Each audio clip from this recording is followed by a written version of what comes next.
Welcome back to Bat Fridays here on One Comic Book a Day, where we're covering Batman number 9 in the second story, The White Whale. This is Batman basically being in the plot of Moby Dick, practically. It's not a one-to-one comparison, but it's still very influenced by Moby Dick.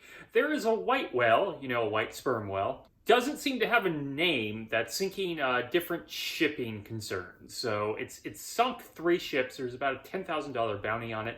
And there's this Captain Ahab Quint type of captain who is very cruel, who says for about $20,000 he can deal with the whale.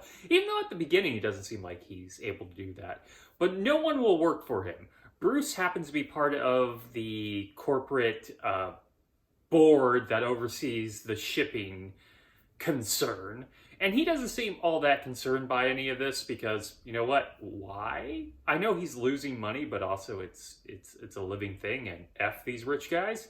Hey, this is oddly timely for now. But he is worried about this captain, so he goes with Dick to, not Moby Dick, Dick Grayson, Robin, to investigate dressing up like sailors on the port.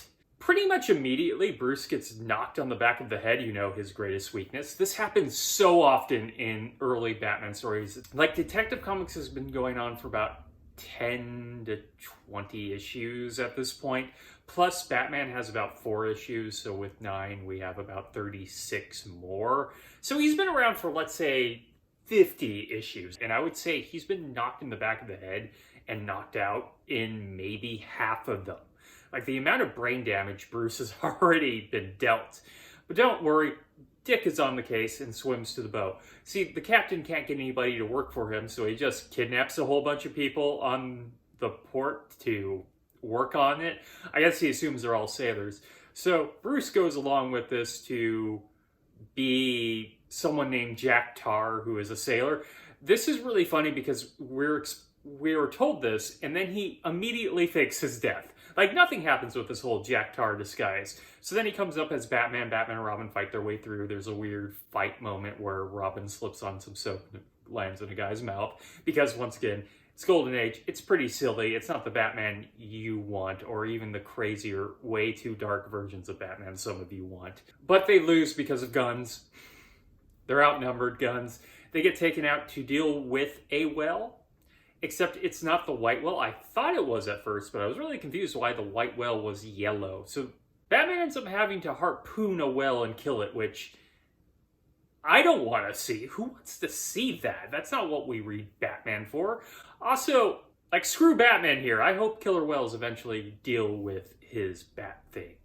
Imagine a killer whale takes out the bat plane. Now, that would be impressive. And there is later a villain named Killer Whale who is a person killer whale. And there's also the whale. Actually, there is a white whale gangster boss. Wow. Yeah, this does come back to haunt him. Good for karma. But the white whale attacks him immediately after capturing the whale.